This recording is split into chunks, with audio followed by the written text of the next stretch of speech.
سلام زخبركم تخاتلتنا إذا مدب أدينا channel كمي قالكم كمي كأنيكم عمول على بتركوا تخاتلتنا إذا مدبنا بس مولت أن عم قتلوا لا تمنخوا لما عاد خالك خنتي أبزع على فجزء نعنا يتكمي زبركوا قريب لكم زنوركم مدب لومون لك كم عينت أرستي هزلكم متعدله كتكاتاتولن خابت تحتنا يعد مالتي أوكي ናይ ሎማዓልቲ ኣርእስቲ ሒዘ መፅእ ኣለኹ ብዛዕባ ከመይ ጌርና ሽፓርን ንገብር ወይ ድማ ከመይ ጌርና ገንዘብ ንቁጥብ ዝብል ኣገዳሲ ወይ ከዓ ጠቃሚ ዝኾነ ርእስቲ ሒዘ መፅእ ኣለኹ ምክንያቱ ምሻሎ ካብቲ ዘለካ ገንዘብ ቆጢብካ ንዝተፈላለየ ነገራት ከተውዕሎ ዝዓበየ ነገር ስለ ዝኾነ ማለት እዩ ስለዚ እምበኣር ነዚ ይጠቅም እዩ ዝበልኮ ማለት እዩ ብዛዕባ ሽፓርቡክ ሒዘልኩም መፅእ ኣለኹ شباربوخ مجمرت انتي مالتيو وي كميو حنت بحنت خنرينا نايل معلت تيما نمبر بزعبا فير شبارت از سمارت سبل تيما اينا متينا دنا مالت كانتايو تزقطب سب يبلح مالتي زخون دبلو بخال منقد مالتي سلازي كل غزي بزكالنا منقدي كنقطب تزبلت نغري مالتي كل غزي مقطاب كنبلكلنا حجي كاب تزلنا مالسي نتي زدلنا نجارات أبجزانا زدلنا نجارات جيرنا تي ترف زلنا خاء كم جيرنا نقطب مالتين بر كاب تزلكا كأخذلكا ويكاسيد كا بداية بحال مقطع مالته يكون وي بشارلو زدلكا نجارات كله نوعه خيط تكمكا مقطع مالته يكون تيدا لك إن عملت عبتا ورحوي زلوانا وزايتاتنا بمرأي كندي وصايتات ኣለና ክንደይ ከኣታው ኣለና ሪኢና ካብቲ ወጻይታትና ዘሎ ከዓ ገሚትና ኦኬ ዜን ተረፍ ኣለና ኢልና ከዓ ሽፓርን ክንግብር ንኽእል ኢና ማለት ስለዚ እንታይ ማለት ካብተን ዘለዋና ብኸመይ ኣገባቢና ንሕና ሽፓርን ክንገብሮ ንኽእል እትሕግዘና መንገዲ ኣዝያ ሽፓርቡክ ማለት እዩ ስለዚ ኣገዳሲት ኮይና ስለ ዝረኸብክዋ ንኹላትና እውን ትጠቕመና ኢለ ኣምፅያ ኣለኹ ማለት እዩ ስለዚ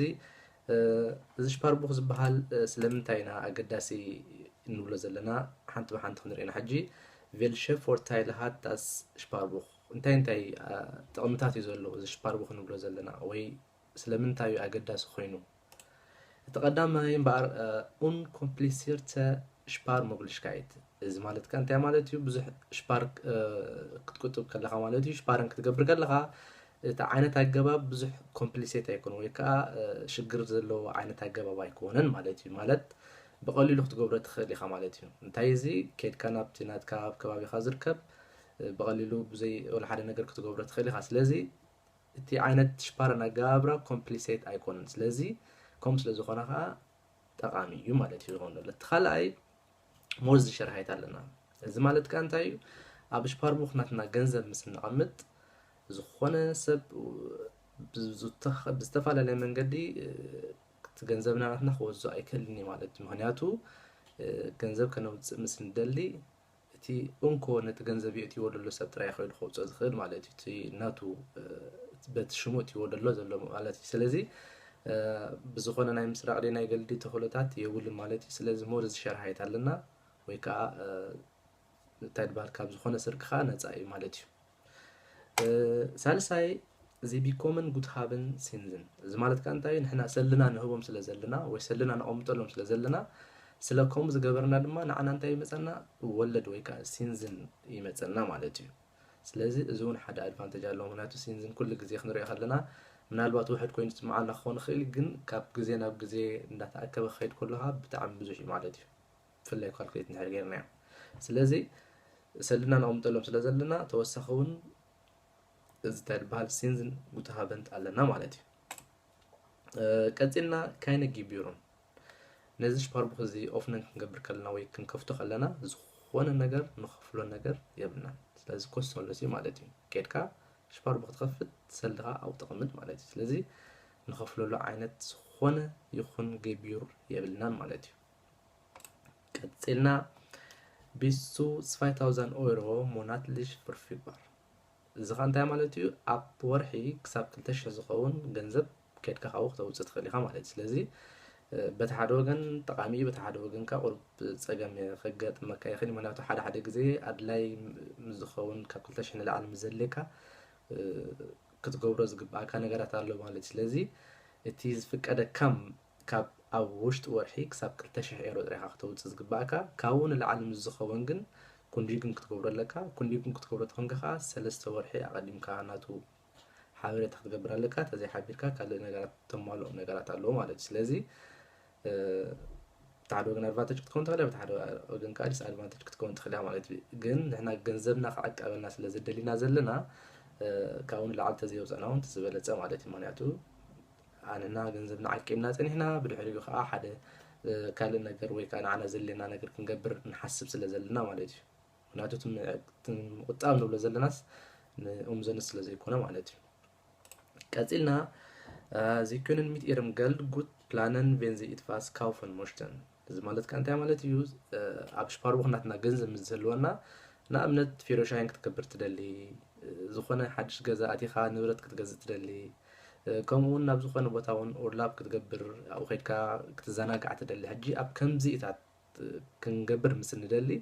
ኣብቲ ናትና ሽፓር ወኽ ገንዘብ ስለ ዘለና ዳይሬክት ካብ ውፂና ክንጥቀም ንኽእል ኢና ማለት ስለዚ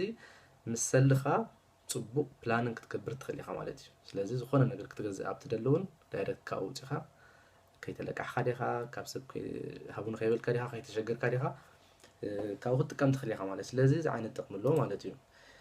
ቀፂልና ፍሌክሲብል ኣይንሳለን ኦዳ ኢንቨስተን ራተን ሽፓረን እዚ ማለት ከ እንታይ ማለት እዩ ሽፓር ቦክ ክትገብር ከለኻ ከም ድሌትካ ገንዘብ ክተእትወሉ ትኽእል ኢኻ ማለት እቲ ትገብሮ መጀመርታ ኣይንሳሉን ክንድዚ ክገብረ ኣብ ወርሒ ንኣብነት 100 ድዩ 150 ድዩ ክገብር ኢልካ ውዕል ክትገብር ትኽእል ኢኻ ከምኡ ጌርካ ጥራይ ዘይኮነ ግን ንኣብነት ስኻ እዛ ወርሒ እዚኣ 400 ዲኻ 300 ዲኻ ብዝኾነ ኣጋጣሚ ምስ ትረክብ እውን እዚ ዝረኸብካዮ ሰልድ ዳይሬክት ኣይንሳልን ክትገብሮ ትኽእል ኢኻ ወይ ናብቲ ሽፓር ቦኽናትካ ክትእትዎ ትኽእል ኢኻ ማለት እዩ ስለዚ ፍሌክሲብል ዓይነት ኣገባብ ኣለዎ ማለት እዩ ቀፂሉ እውን ምናልባት ኣብ ዝሓለፈ ቪድዮ ብዛዕባ ኦንላይን ባንኪንግ ትብል ኣቕሪበ ነይረ ኣብ ትሪእዎ ትኽእሉ ኢኹም ንኣብነት ኦንላይን ባንኪንግ ምስ ዘለወካ እውን እዚ ሽፓር ቦክ ናትካ ምስቲ ናይ ኦንላይን ባንኪ ናትካ እውን ኮኔክት ክትገብሮ ትኽእል ኢኻ ብሓንሳብ ማለት እዩ ስለዚ ኣብ ሽፓር ቦክ ናትካ ክንደይ ከም ዘለዎን ቀፃሊ ክትሪኦ ትኽእል ኢኻ ተወሳኺ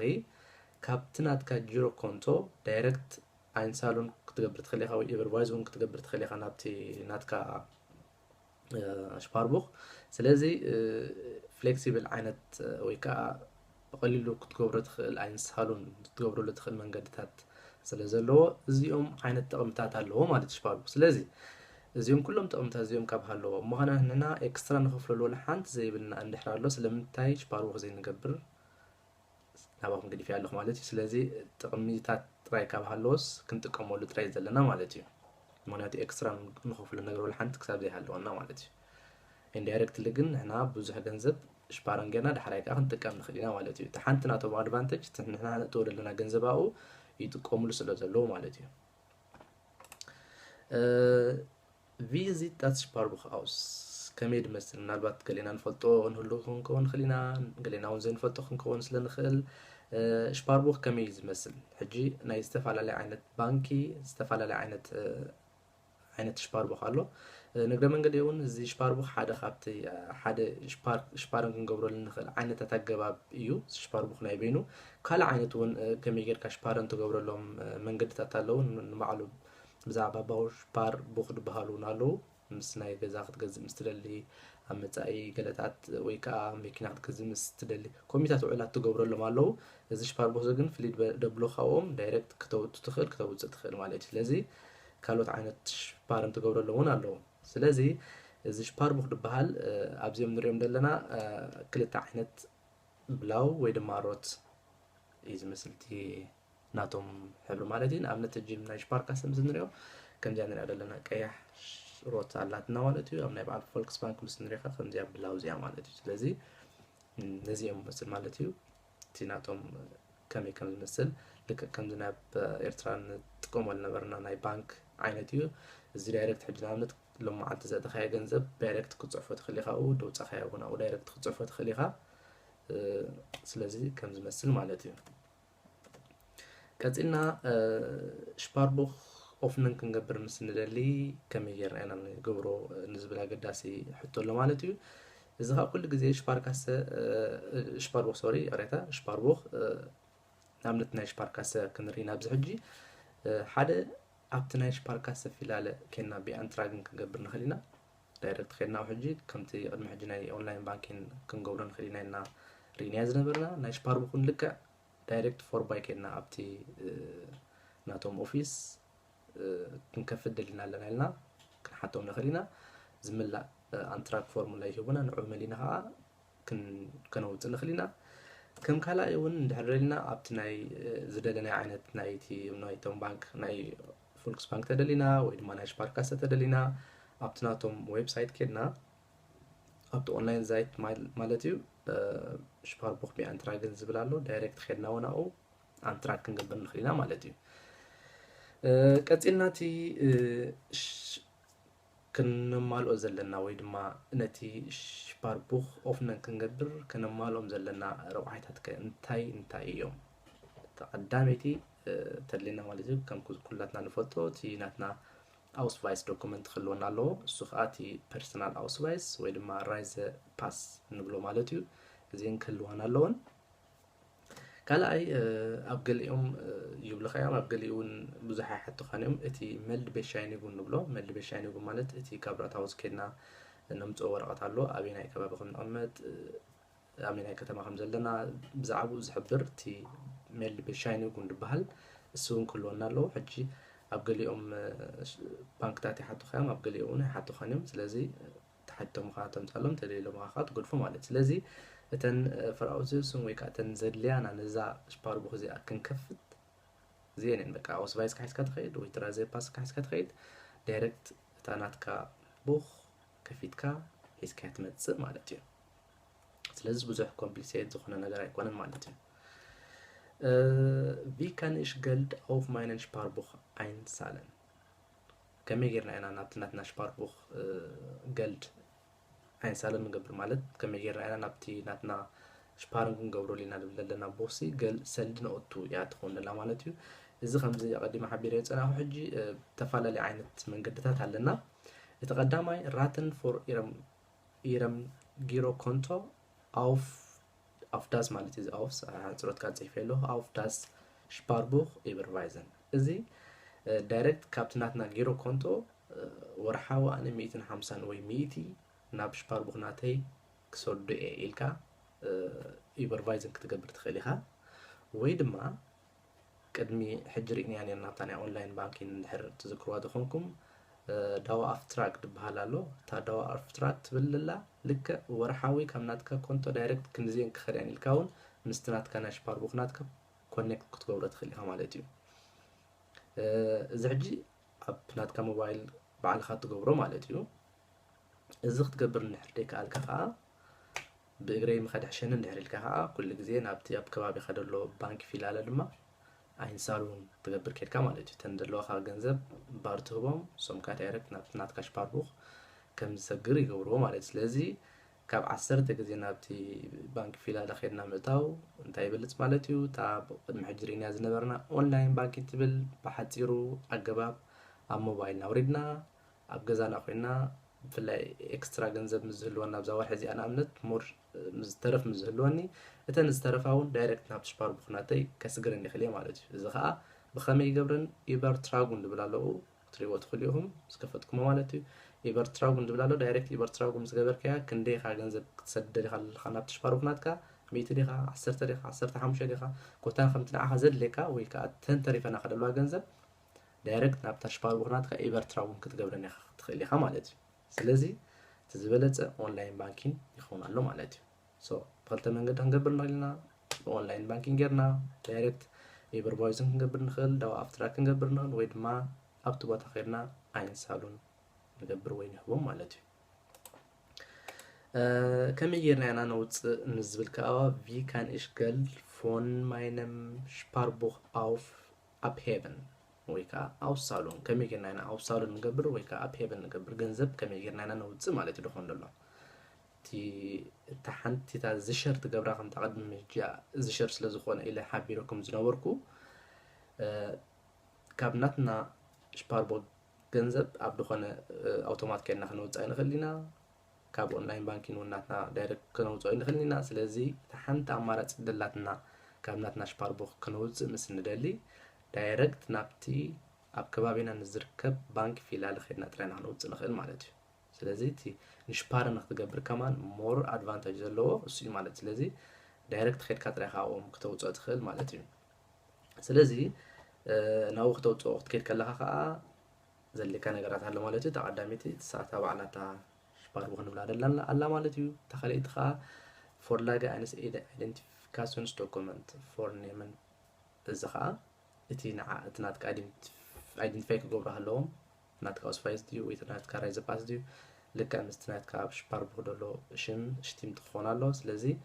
ስኻ ክትወፅእ ትኽእል ኢኻ ምናልባት ሓደ ሰብ ብታ ሽፓርቦክ ሰሪቕዋ ምስ ዝኸይድ ወይ ካባኻ ዝኾነ ነገር ምስ ትወድቕ ድያ ወይ ገለ ከይዱ ዳይሬክት ክወስድ ኣይክእልኒ ማለት እዩ ምክንያቱ ንሳ ሒዝዎ ክኸይድ እዩ እቲ ናትካ ኦስዋይዝ ወይ ከዓ እቲ ናትካ ራይዘ ፓስ ከድሊ ስለ ዝኾነ ከዓ ከማ ተደሪኻ ኢኻ ክቡኽ ኣይኮንን እየ ማለት ስለዚ እዚ ሸር ድገብሮ ዝበልና ኣቐዲምና እውን እዚ ስለ ዝኾነ ማለት እዩ ስለዚ ነዚኣ ትመስል ናይ ሎም መዓልቲ ሕዝያ መፅየ ዝነበርኩ ኣርእስቲ ሆፕ ኣገዳሲት ኣርእስቲ ኢለ ሓሲበ ኣምፅልኩም ደለኹ ናባኹም ስለዚ እቶም ትፈልጥዋ ፅቡቅ እቶም ዘይትፈልጥዋ ድማ ናብ ዝፈልጡ ኣሕዋትና ንክትበፅሕ ናትኩም ስራሕ ሳጥራይ ማለት እዩ ሸር ምግባር ኣይትሕመቑ ስለዚ